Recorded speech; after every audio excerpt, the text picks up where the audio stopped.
70 AM, 96.3 FM, The Source.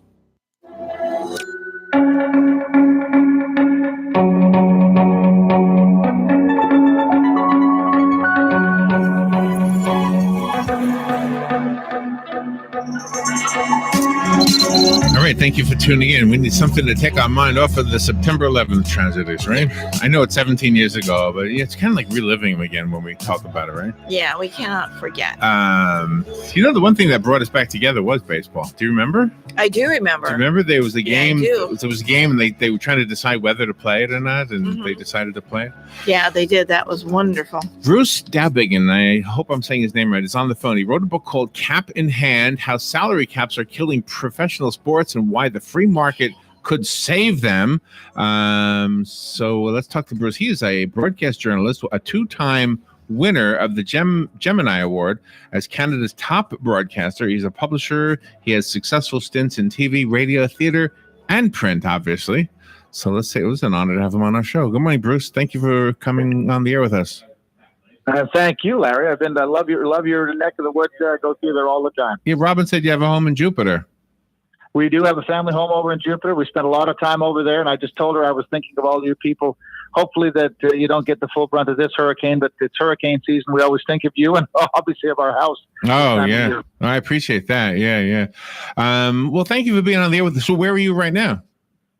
I live at the foot of the Rocky Mountains in Calgary, Alberta. Oh, my gosh. It's beautiful up there, isn't it? There's Banff and the mountains, and this is a really nice time of the year. The leaves are starting to change. We're just getting that first crisp fall in the air, and hopefully the ski season won't be too far ahead. And it's a lovely place to live. Jupiter and up there is two beautiful and different places, aren't they? Very different. You're right. Very different. Yeah. So tell me about Cap in Hand. Are you making a sports political statement that you want to be heard? Well, I was sitting there watching a game the other night. I think it was the Tigers and the Orioles, and both teams were trying their best not to win the game. The players were trying to win the game, but their organizations were have been trying not to win. There is this new thing now called tanking in Major League sports, in which teams have basically decided that they're going to get rid of all of their big well-paid players, go down to the studs, and try to rebuild in the course of 3 or 4 years. And I thought, this is what we got salary caps for, so that we could have teams basically tell the public, by the way, we're not going to win for 3 or 4 years. And I started thinking about salary caps and what they've done to pro sports, and that's kind of was the evolution of the book. Okay, I apologize for not knowing this. I'm going to need to be educated. Do we currently have salary caps on baseball or other professional sports?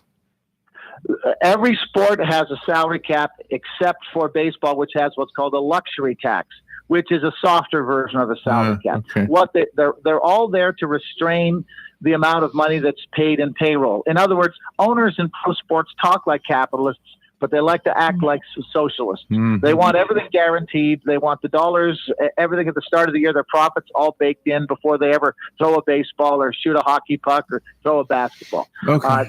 That's what they want. And the way that they've enforced this is that they have used salary caps. And what they've done is that they have created mediocrity. They've diluted the talent. You have great teams that are taken apart because they can't afford everybody. As you saw with Shaq when he was in Orlando. I mean, your market is what it is. It's not a huge market. You need to have the kind of money to hang on to Shaq. It just isn't necessarily in the Orlando market. So you've had teams taken apart, right. And it just seems to me that people are starting to get fed up with this idea of teams not trying to win. And isn't there a better way? And of course, the better way is the free market. Okay, so I've always thought that I was against caps in anything, and in sports especially.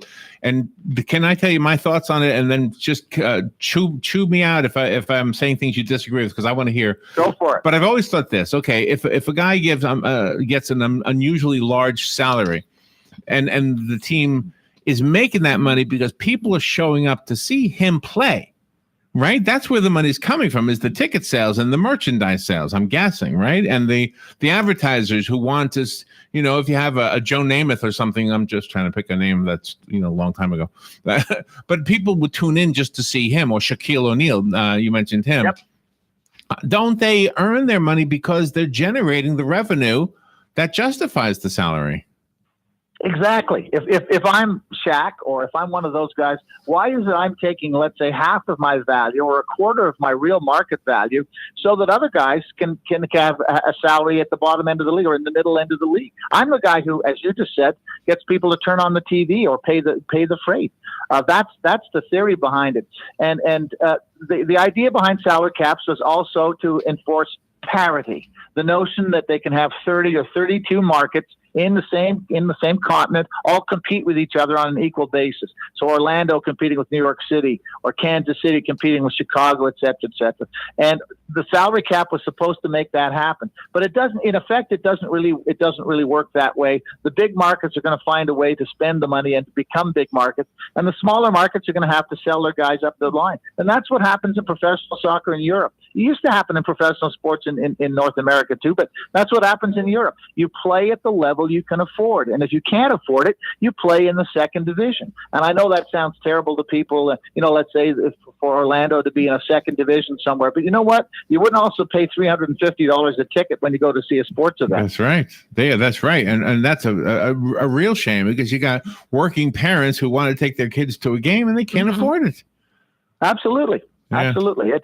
It seemed like a good idea at the time. It's like that sports car, the middle-aged guy with his sports car. Seems like a good idea at the time until you start working it in practice as opposed to theory. And there's a huge irony here because there are a lot of towns that are building new baseball stadiums. I mean, we live about 2 miles north of St. Petersburg where the Rays play, and the people are complaining about the stadium, so they're looking to build a new one. Yep. There's the sports leagues have always understood that they can extort money out of local communities to keep their team. I grew up in Montreal and was an Expos fan, and of course I lost my team. All of the history and all of the stuff that I had in the past, it's all gone because the Expos have disappeared. And that's because small market leagues know that they can extort small markets to build arenas they can't afford or stadiums they can't afford. And you point out in your book, starting with the early times, like from the 1930s, from the Babe Ruth era and up, about the salaries that he was commanding. You said that he made more than the vice president of the United States. Well, there's a famous line that Babe Ruth, they asked him how he could justify making $80,000 in the Depression when the president made less. And he said, I had a better year than the president. Yeah, but that's true, isn't it? I mean, to me, it doesn't seem unfair at all. If it's same thing goes for movies. When people complain about a movie star making so much money, well, there's two reasons people go to the movie: the story and the star. That's it. Yep. You know? Babe Ruth made baseball. Look at baseball today and think, would it have been what it is today without Babe Ruth and what he did to put it on the map in the 20s and 30s? Of course not. Right. So he should have been paid. The guys today, again, like Shaq or LeBron or Steph Curry, any of those big stars, they're the straw that stirs the drink. They should get the money that they deserve, and they should be allowed to move from team to team to get that money. Mm-hmm. And everything that we have with salary caps is a restraint. Okay, so let's look beyond the players. Let's look at the owners. Don't they make multiple times what the highest paid player makes? Well, the owners have made their money outside of sports. There's nobody. I think there might be one or two owners who actually use the money they make from sports as their primary source of income. The rest of them are all rich from other enterprises. So sports is a toy. Sports is a hobby. They don't necessarily have to apply the same rigorous standards that apply to their business that they apply in sports. And so you get guys who are in it to be fans, and they do things that aren't economically sensible, and that distorts the market too. So how do we keep in Orlando? How do we keep, since we're a small market, how do we keep a Shaquille O'Neal when LA can easily dangle a carrot in front of his face? I don't think you can unless you have an owner who wants to spend the money, make up the difference between LA and Orlando's economy. I'm not saying that a small city couldn't be in the first division or be one of those top teams, but you need an owner who's going to go into his jeans and pay for the difference between your market and their market. And those people are few and far between. And even the ones who want to do it don't want to do it for long. So even the agents for each of these players, no matter what sport is in, the agents go into the negotiations with not just what number they're going to be to work to be in the draft, but also they have sort of a salary in mind for them. Sure. It's all about precedence. It's all about, as they call it in the agent business, they call them comparables. Who's comparable to me, to my client when I go into the market asking for money?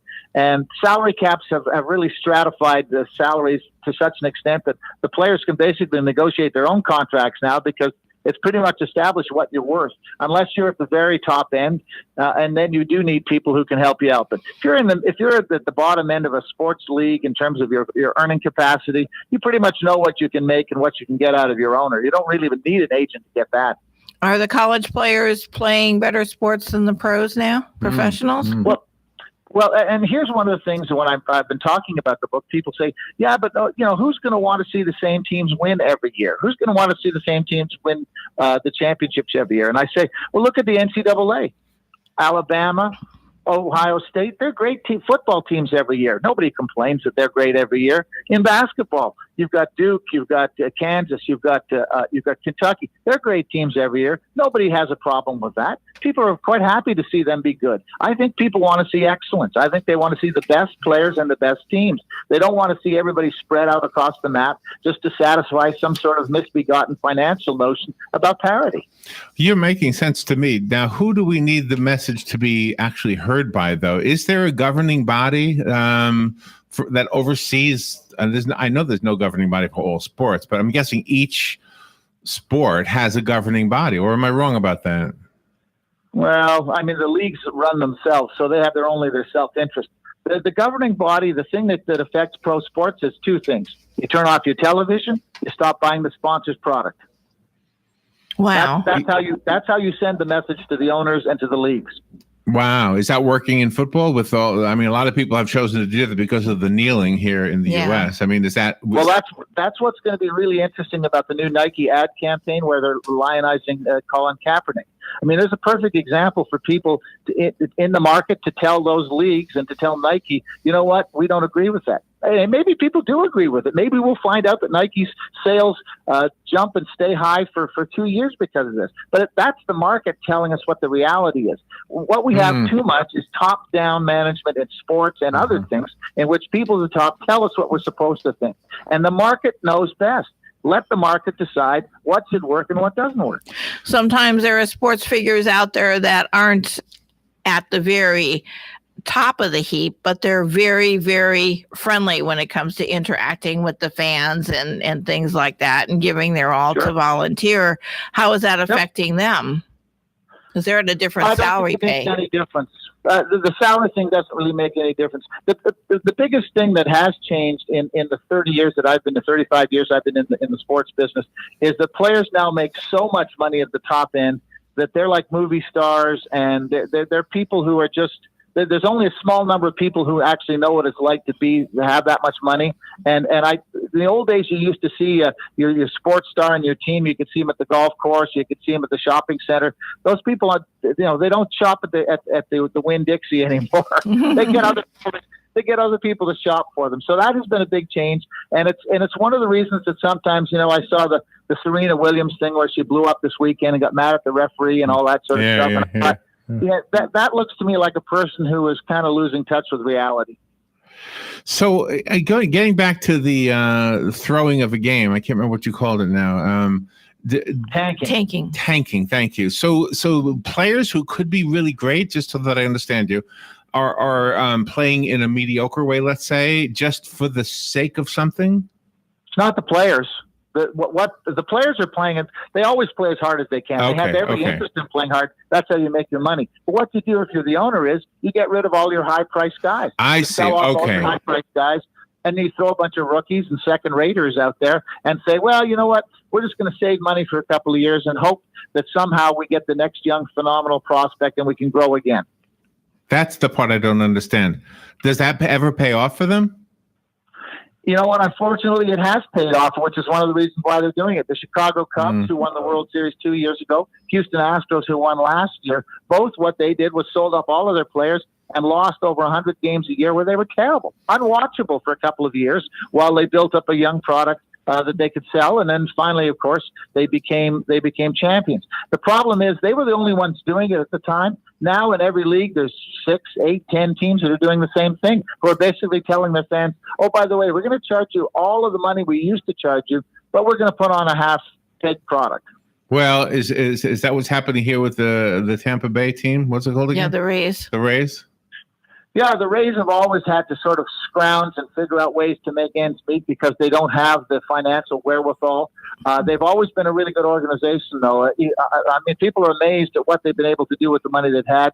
But at the end of the day, Tampa, the city I live in Calgary, in the NHL, smaller markets, they should be in a second division where they can play at the level people can afford. I don't want people to lose baseball in Tampa. I want the Rays to continue. But if the reality is they only can continue at a certain financial level, then that's where they should be. This idea of creating salary caps and restraints on the stars and everybody just so that we can keep Tampa Bay limping along makes no sense. And does that apply to the Jacksonville Jaguars too, just to switch sports?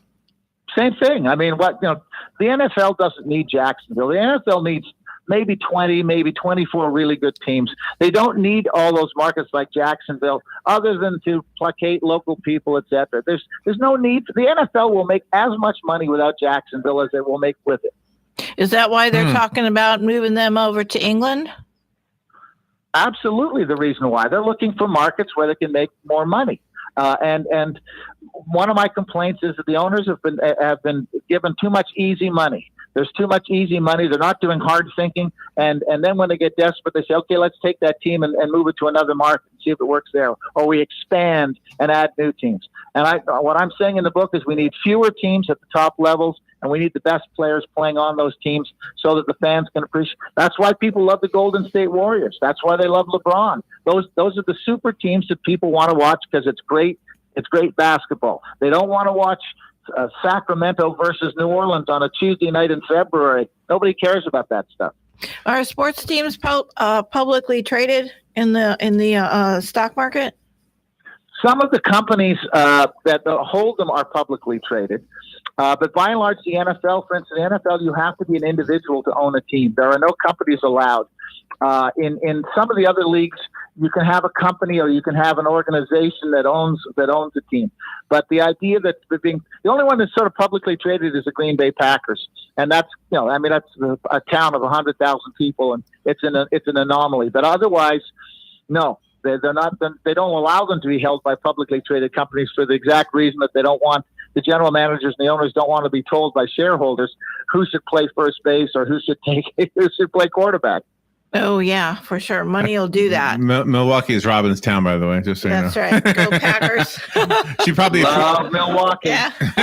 Love the ferry from Muskegon. The ferry from Muskegon to Milwaukee. Just took it the last year. Lovely, lovely place. Oh, nice. So, in addition to us following the players, I mean, we do follow the teams as well. Does it create resentment on the part of the fan when the teams treat the players like commodities?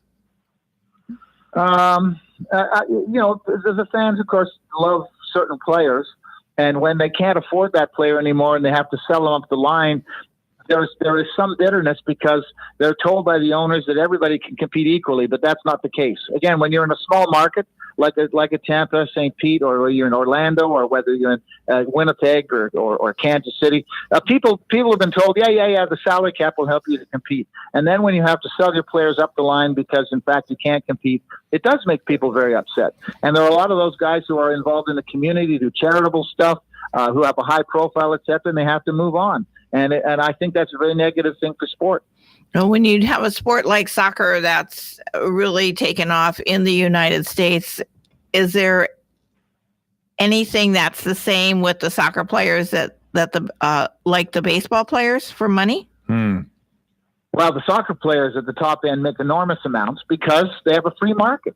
And you could trade for guys in soccer are making the equivalent of $50 million a year. They're making huge money, but that's because there's a free market for them, and they're allowed to move from team to team as people can afford them. And people are interested in seeing these guys play, and they're interested in seeing the teams that they play on. And the soccer people, they make no apologies for the fact that the people who can afford the best players get them.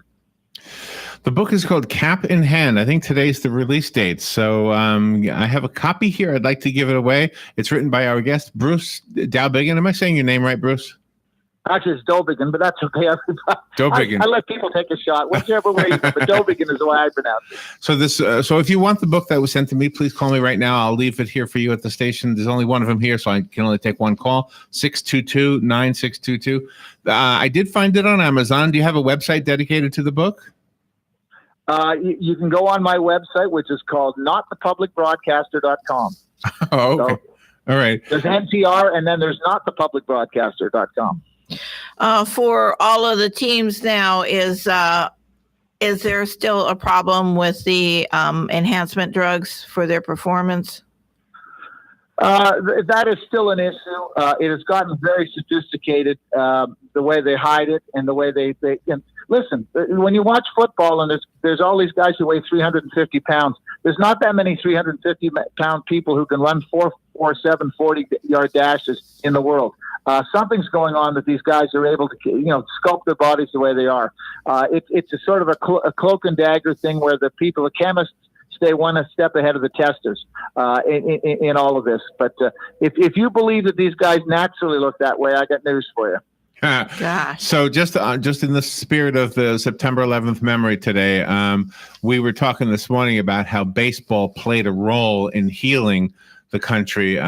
So can you comment on that real quickly? What was it? The New York Yankees and the White Sox? Was that the two teams? I don't remember who was playing. I just remember President Bush going out on the field. Right. The hair on the back of my neck going up, wondering what would happen. Because as you remember the time, was somebody going to shoot at him? Was there somebody in the audience who might take a pot shot at him? Mm-hmm. And I'm not a big fan of George Bush's, but that day was one of the greatest days by a president ever in the history of the United States. For him to go out there and the way he carried himself too, he carried himself as a proud American. The way he threw the ball and I'm a Canadian. I'm not an American, but I thought that was just a really great moment. And what was really wonderful is that all of the people on the Canadian side were flying United States flags that time, and that was very emotional for me.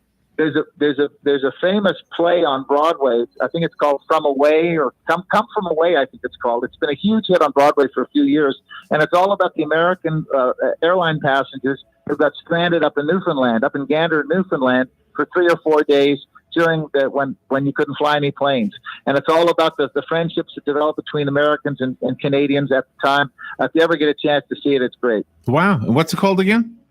I think it's called Come From Away. Wow. Come From Away. We'll have to look it up, yeah. Bruce, I loved this conversation. Thank you so much for being on the air with us. Good luck with the book. Again, it's called Cap in Hand. Bruce Dowbiggin, Dowbiggin. Thank you, Bruce. Thank you, guys. You're welcome. That was great. We'll be right back.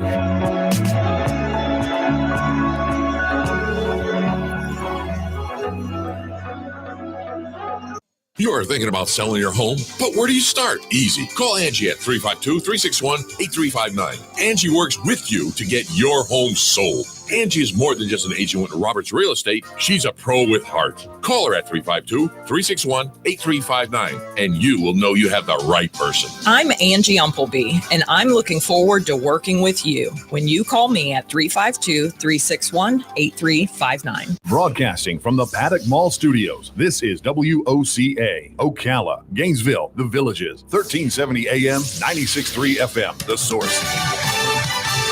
Fox News Radio, I'm Chris Foster. By this time, 17 years ago, the Twin Towers had fallen in New York, and nearly 3,000 people were dead there at the Pentagon and in Shanksville, Pennsylvania. Their 9/11 memorial